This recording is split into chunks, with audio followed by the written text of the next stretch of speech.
जुम्मन शेख और अलगू चौधरी में गाढ़ी मित्रता थी। साझे में खेती होती थी, कुछ लेन देन में भी साझा था। एक को दूसरे पर अटल विश्वास था। जुम्मन जब हज करने गए थे तब अपना घर अलगू को सौंप गए थे, और अलगू जब कभी बाहर जाते तो जुम्मन पर अपना घर छोड़ देते थे। उनमें न खान पान का व्यवहार था, न धर्म का नाता, केवल विचार मिलते थे। मित्रता का मूलमंत्र भी यही है। इस मित्रता का जन्म उसी समय हुआ जब दोनों मित्र बालक ही थे और जुम्मन के पूज्य पिता जुमराती उन्हें शिक्षा प्रदान करते थे।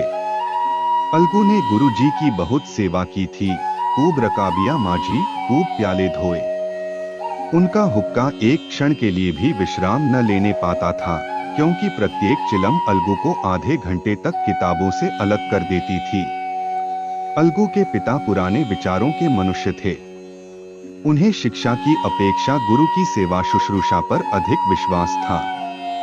वह कहते थे कि विद्या पढ़ने से नहीं आती, जो कुछ होता है गुरु के आशीर्वाद से। बस गुरु जी की कृपा दृष्टि चाहिए। अतएव यदि अलगू पर जुमराती शेख के आशीर्वाद अथवा सत्संग का कुछ फल न हुआ तो यह मानकर संतोष कर लेगा कि विद्योपार्जन में उसने यथाशक्ति कोई बात उठा नहीं रखी। विद्या उसके भाग्य ही में न थी तो कैसे आती। मगर जुमराती शेख स्वयं आशीर्वाद के कायल न थे। उन्हें अपने सोटे पर अधिक भरोसा था, और उसी सोटे के प्रताप से आज आसपास के गांवों में जुम्मन की पूजा होती थी।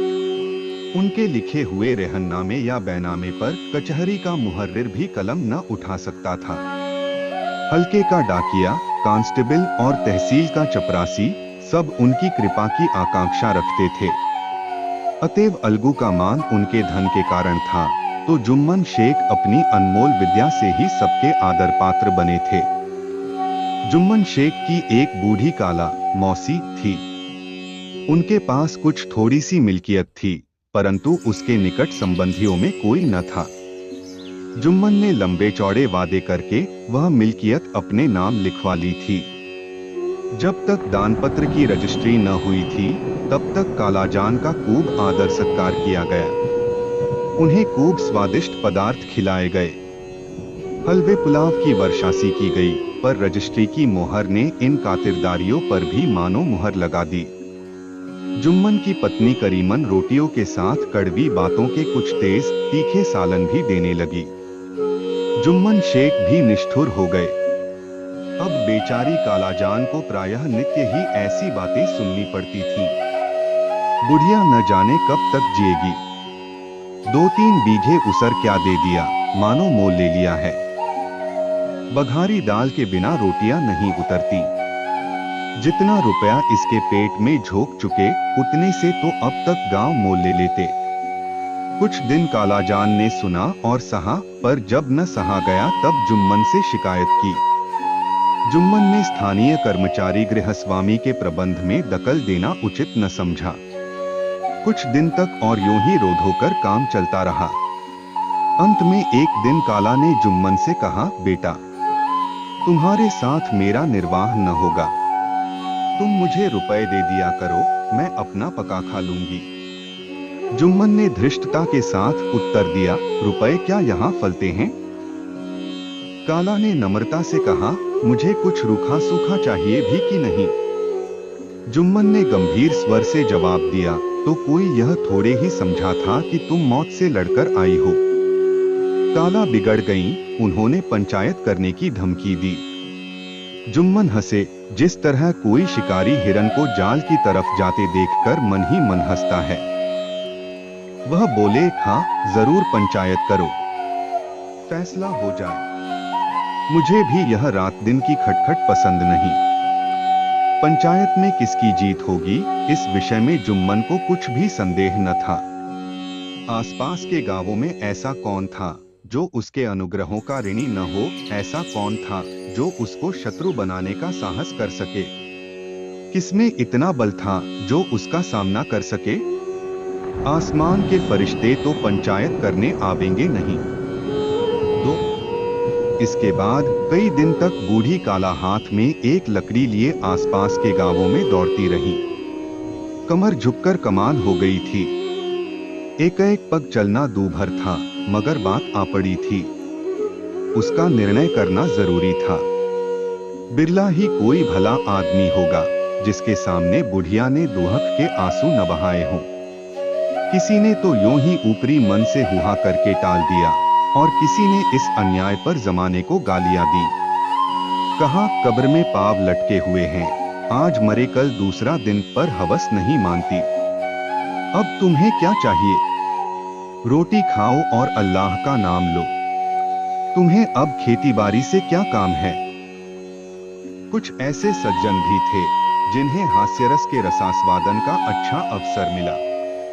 झुकी हुई कमर, पोपला मुंह, सनके से बाल, इतनी सामग्री एकत्र हो तब हंसी क्यों न आवे। ऐसे न्यायप्रिय, दयालु, दीनवत्सल पुरुष बहुत कम थे जिन्होंने उस अबला के दुखड़े को गौर से सुना हो और उसको सांत्वना दी हो। चारों ओर से घूम-घाम कर बेचारी अलगू चौधरी के पास आई। लाठी पटक दी और दम लेकर बोली, बेटा तुम भी दम भर के लिए मेरी पंचायत में चले आना। अलगू, मुझे बुलाकर क्या करोगी? कई गांव के आदमी तो आवेंगे ही। काला अपनी विपद तो सबके आगे रो आई। अब आने न आने का अख्तियार उनको है। अलगू, यूं आने को आ जाऊंगा मगर पंचायत में मुंह न खोलूंगा। काला, क्यों बेटा? अलगू, अब इसका क्या जवाब दूं? अपनी खुशी। जुम्मन मेरा पुराना मित्र है, उससे बिगाड़ नहीं कर सकता। काला, बेटा क्या बिगाड़ के डर से ईमान की बात न कहोगे? हमारे सोए हुए धर्मज्ञान की सारी संपत्ति लुट जाए तो उसे खबर नहीं होती, परंतु ललकार सुनकर वह सचेत हो जाता है। फिर उसे कोई जीत नहीं सकता। अलगू इस सवाल का कोई उत्तर न दे सका, पर उसके हृदय में ये शब्द गूंज रहे थे, क्या बिगाड़ के डर से ईमान की बात न कहोगे? 3 संध्या समय एक पेड़ के नीचे पंचायत बैठी। शेख जुम्मन ने पहले से ही फर्श बिछा रखा था। उन्होंने पान, इलायची, हुक्के, तंबाकू आदि का प्रबंध भी किया था। हाँ, वह स्वयं अलबत्ता अलगू चौधरी के साथ जरा दूर पर बैठे हुए थे। जब पंचायत में कोई आ जाता था तब दबे हुए सलाम से उसका स्वागत करते थे। जब सूर्य अस्त हो गया और चिड़ियों की कलरवयुक्त पंचायत पेड़ों पर बैठी, तब यहाँ भी पंचायत शुरू हुई। फर्श की एक एक अंगुल जमीन भर गई, पर अधिकांश दर्शक ही थे। निमंत्रित महाशयों में से केवल वे ही लोग पधारे थे जिन्हें जुम्मन से अपनी कुछ कसर निकालनी थी। एक कोने में आग सुलग रही थी। नाई ताबड़तोड़ चिलम भर रहा था। यह निर्णय करना असंभव था कि सुलगते हुए उपलों से अधिक धुआं निकलता था या चिलम के दमों से। लड़के इधर उधर दौड़ रहे थे, कोई आपस में गाली गलौज करते और कोई रोते थे। चारों तरफ कोलाहल मच रहा था। गांव के कुत्ते इस जमाव को भोज समझकर झुंड के झुंड जमा हो गए थे। 5 लोग बैठ गए तो बूढ़ी काला ने उनसे विनती की, पंचों, आज 3 साल हुए मैंने अपनी सारी जायदाद अपने भांजे जुम्मन के नाम लिख दी थी। इसे आप लोग जानते ही होंगे। जुम्मन ने मुझे ताहियात रोटी पड़ा देना कबूल किया। साल भर तो मैंने इसके साथ रो धोकर काटा, पर अब रात दिन का रोना नहीं सहा जाता। मुझे न पेट की रोटी मिलती है न तन का कपड़ा। बेकस बेवा हूं, कचहरी दरबार नहीं कर सकती। तुम्हारे सिवा और किसको अपना दुहक सुनाऊं? तुम लोग जो राह निकाल दो उसी राह पर चलूं। अगर मुझ में कोई ऐब देखो तो मेरे मुंह पर थप्पड़ मारो। जुम्मन में बुराई देखो तो उसे समझाओ, क्यों एक बेकस की आह लेता है। मैं पंचों का हुक्म सिर माथे पर चढ़ाऊंगी। रामधन मिश्र, जिनके कई असामियों को जुम्मन ने अपने गांव में बसा लिया था, बोले, जुम्मन मियाँ, किसे पंच बदते हो? अभी से इसका निपटारा कर लो, फिर जो कुछ पंच कहेंगे वही मानना पड़ेगा। जुम्मन को इस समय सदस्यों में विशेषकर वे ही लोग दीख पड़े जिनसे किसी न किसी कारण उनका वैमनस्य था।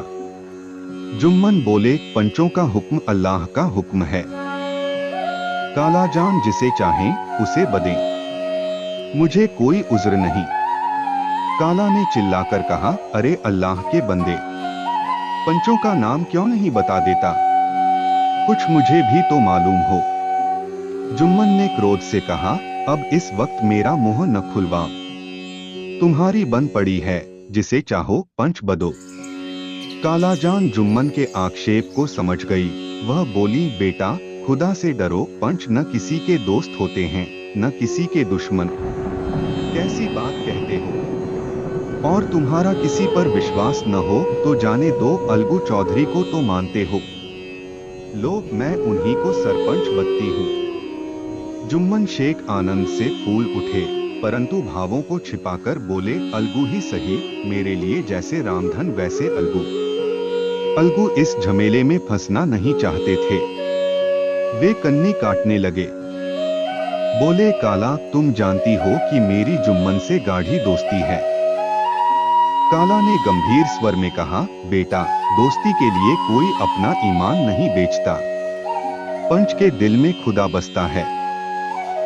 पंचों के मुंह से जो बात निकलती है वह खुदा की तरफ से निकलती है। अलगू चौधरी सरपंच हुए। रामधन मिश्र और जुम्मन के दूसरे विरोधियों ने बुढ़िया को मन में बहुत कोसा। अलगू चौधरी बोले, शेख जुम्मन, हम और तुम पुराने दोस्त हैं। जब काम पड़ा तुमने हमारी मदद की है और हम भी जो कुछ बन पड़ा तुम्हारी सेवा करते रहे हैं, मगर इस समय तुम और बूढ़ी काला दोनों हमारी निगाह में बराबर हो। तुमको पंचों से जो कुछ अर्ज करनी हो करो। जुम्मन को पूरा विश्वास था कि अब बाजी मेरी है। अलगू यह सब दिखावे की बातें कर रहा है। अतएव शांतचित्त होकर बोले, पंचों 3 साल हुए कालाजान ने अपनी जायदाद मेरे नाम हिब्बा कर दी थी। मैंने उन्हें ताहियात खानाक पड़ा देना कबूल किया था। खुदा गवाह है, आज तक मैंने कालाजान को कोई तकलीफ नहीं दी। मैं उन्हें अपनी माँ के समान समझता हूँ। उनकी खिदमत करना मेरा फर्ज है, मगर औरतों में जरा अनबन रहती है, उसमें मेरा क्या बस है। कालाजान मुझसे माहवार कर्ज अलग मांगती हैं। जायदाद जितनी है वह पंचों से छिपी नहीं। उससे इतना मुनाफा नहीं होता है कि माहवार कर्ज दे सकूं। इसके अलावा हिब्बानामे में माहवार कर्ज का कोई जिक्र नहीं तो मैं भूलकर भी इस झमेले में न पड़ता। बस मुझे यही कहना है। आइंदा पंचों का अख्तियार है, जो फैसला चाहे करें। अलगू चौधरी को हमेशा कचहरी से काम पड़ता था, अतएव वह पूरा कानूनी आदमी था।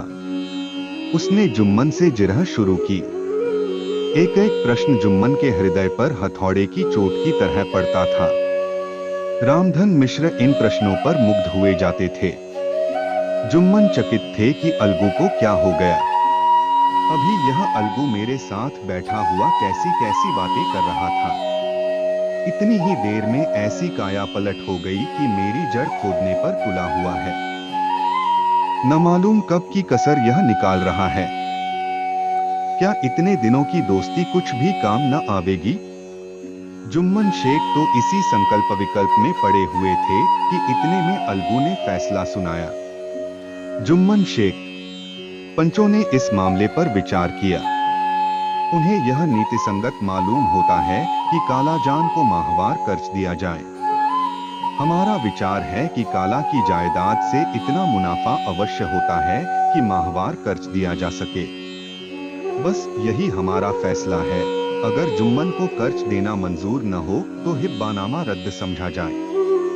यह फैसला सुनते ही जुम्मन सन्नाटे में आ गए। जो अपना मित्र हो वह शत्रु का व्यवहार करे और गले पर छुरी फेरे, इसे समय के हेरफेर के सिवा और क्या कहें। जिस पर पूरा भरोसा था उसने समय पड़ने पर धोखा दिया। ऐसे ही अवसरों पर झूठे सच्चे मित्रों की परीक्षा की जाती है। यही कलयुग की दोस्ती है। अगर लोग ऐसे कपटी धोखेबाज न होते तो देश में आपत्तियों का प्रकोप क्यों होता। यह हैजा प्लेग आदि व्याधियां दुष्कर्मों के ही दंड हैं। मगर रामधन मिश्र और अन्य पंच अलगू चौधरी की इस नीतिपरायणता की प्रशंसा जी खोलकर कर रहे थे। वे कहते थे, इसका नाम पंचायत है। दूध का दूध और पानी का पानी कर दिया। दोस्ती दोस्ती की जगह है, किंतु धर्म का पालन करना मुख्य है। ऐसे ही सत्यवादियों के बल पर पृथ्वी ठहरी है, नहीं तो वह कब की रसातल को चली जाती। इस फैसले ने अलगू और जुम्मन की दोस्ती की जड़ हिला दी।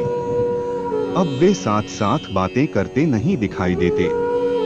इतना पुराना मित्रतारूपी वृक्ष सत्य का एक झोंका भी न सह सका।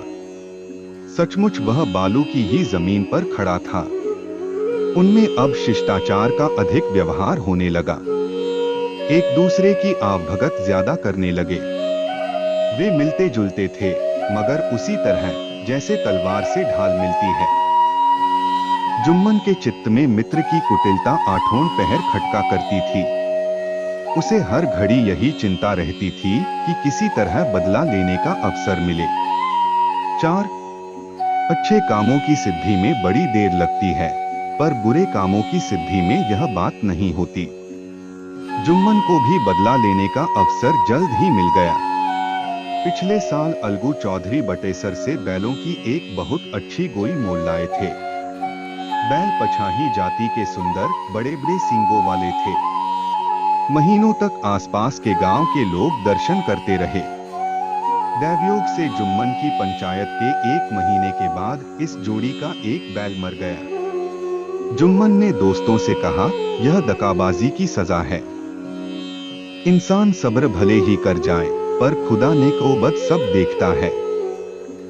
अलगू को संदेह हुआ कि जुम्मन ने बैल को विष दिला दिया है। चौधराइन ने भी जुम्मन पर ही इस दुर्घटना का दोषारोपण किया। उसने कहा, जुम्मन ने कुछ कर करा दिया है। चौधराइन और करीमन में इस विषय पर एक दिन खूब ही वाद विवाद हुआ। दोनों देवियों ने शब्द बाहुल्य की नदी बहा दी।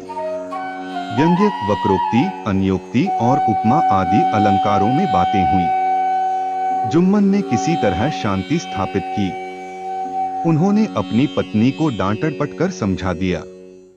वह उसे उस रणभूमि से हटा भी ले गए। उधर अलगू चौधरी ने समझाने बुझाने का काम अपने तर्कपूर्ण सोटे से लिया। अब अकेला बैल किस काम का? उसका जोड़ बहुत ढूंढा गया, पर न मिला। निदान यह सलाह ठहरी कि इसे बेच डालना चाहिए। गांव में एक समझू साहू थे, वह इक्का गाड़ी हाँकते थे। गांव के गुड़घी लाद कर मंडी ले जाते, मंडी से तेल नमक भर लाते और गांव में बेचते। इस बैल पर उनका मन लहराया। उन्होंने सोचा, यह बैल हाथ लगे तो दिन भर में बेखट के 3 खेप हों। आजकल तो एक ही खेप में लाले पड़े रहते हैं। बैल देखा, गाड़ी में दौड़ाया, बाल भौरी की पहचान कराई, मोल तोल किया और उसे लाकर द्वार पर बांध ही दिया। 1 महीने में दाम चुकाने का वादा ठहरा। चौधरी को भी करस थी ही, घाटे की परवाह न की। समझू साहू ने नया बैल पाया तो लगे उसे रगेदने। वह दिन में 3-3, 4-4 खेपे करने लगे। न चारे की फिक्र थी, न पानी की, बस खेपों से काम था। मंडी ले गए, वहां कुछ सूखा भूसा सामने डाल दिया। बेचारा जानवर अभी दम भी न लेने पाया था कि फिर जोत दिया। अलगू चौधरी के घर था तो चैन की बंशी बजती थी। बैलराम छठे छमाहे कभी बहली में जोते जाते थे। खूब उछलते कूदते और कोसों तक दौड़ते चले जाते थे। वहां बैलराम का रातिब था साफ पानी, दली हुई अरहर की दाल और भूसे के साथ खली, और यही नहीं, कभी कभी घी का स्वाद भी चखने को मिल जाता था। शामसबेरे एक आदमी खरहरे करता, पोंछता और सहलाता था। कहाँ वह सुख चैन, कहाँ यह 8 पहर की खपत। महीने भर ही में वह पिस्सा गया। इक्के का जुआ देखते ही उसका लहू सूख जाता था। एक एक पग चलना दूभर था। हड्डियां निकल आई थीं, पर था वह पानीदार मार की बर्दाश्त न थी। एक दिन चौथी खेप में साहू जी ने दूना बोझ लादा। दिन भर का थका जानवर पैर न उठते थे, पर साहू जी कोड़े फटकारने लगे। बस फिर क्या था, बैल कलेजा तोड़कर चला।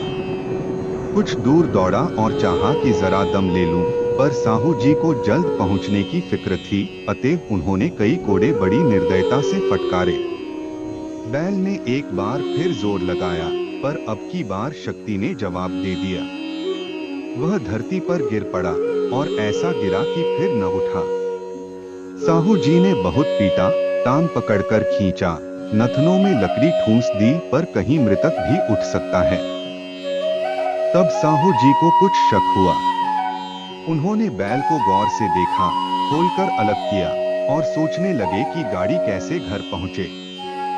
बहुत चीखे चिल्लाए, पर देहात का रास्ता बच्चों की आंख की तरह साँझ होते ही बंद हो जाता है। कोई नजर न आया, आसपास कोई गांव भी न था। मारे क्रोध के उन्होंने मरे हुए बैल पर और दुर्रे लगाए और कोसने लगे, अभागे, तुझे मरना ही था तो घर पहुंचकर मरता। ससुरा बीच रास्ते ही में मर रहा, अब गाड़ी कौन खींचे। इस तरह साहू जी खूब जले भुने।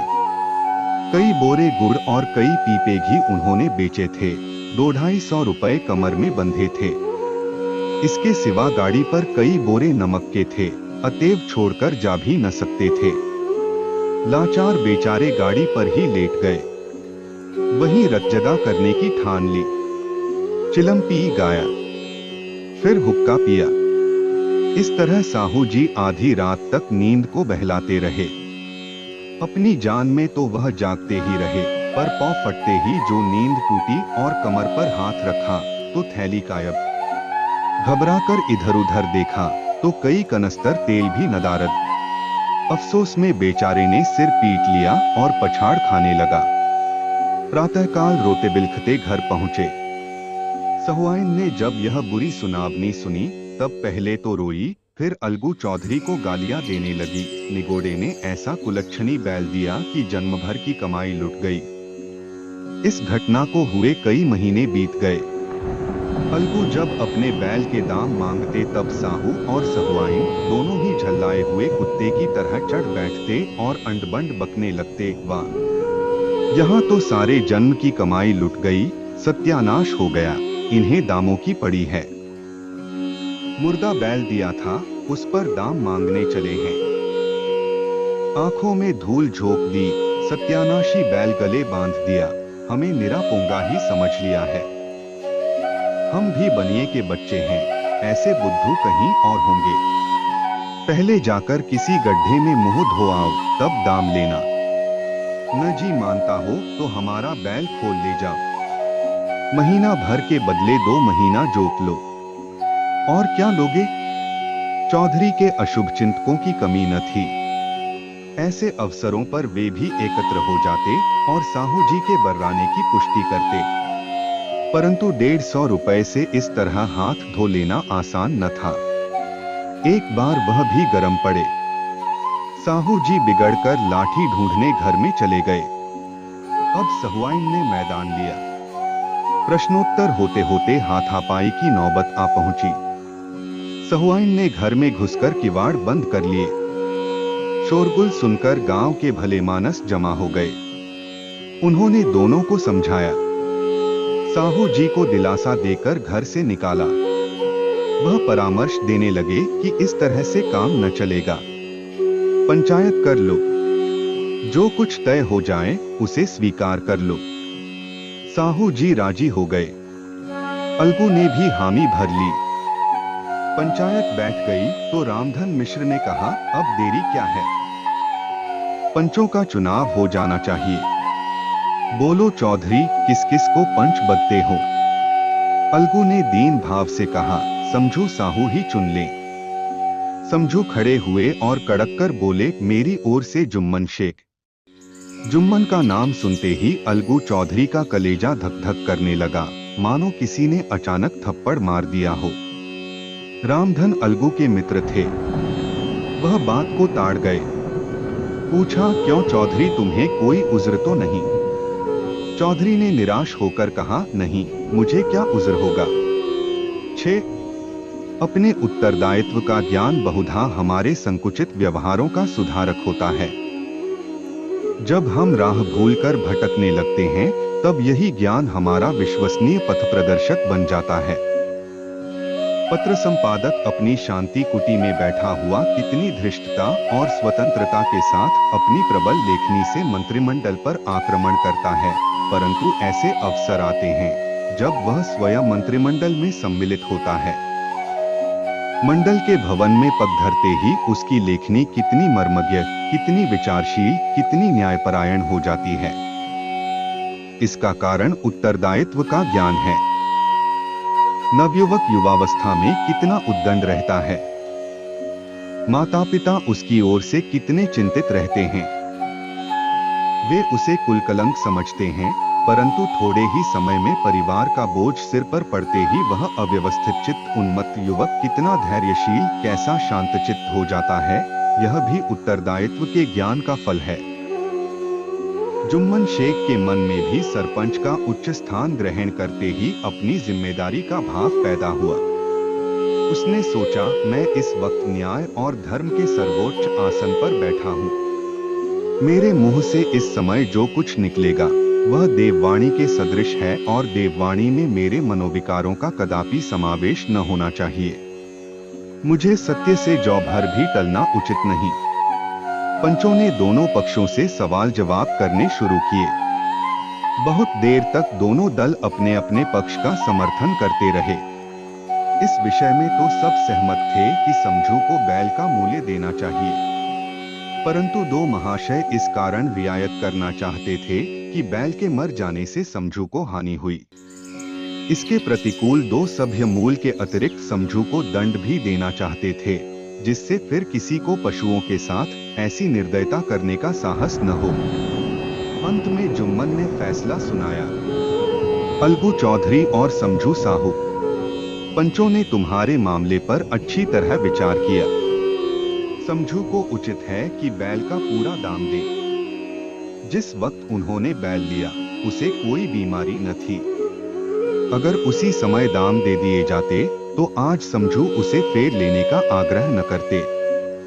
बैल की मृत्यु केवल इस कारण हुई कि उससे बड़ा कठिन परिश्रम लिया गया और उसके दाने चारे का कोई अच्छा प्रबंध न किया गया।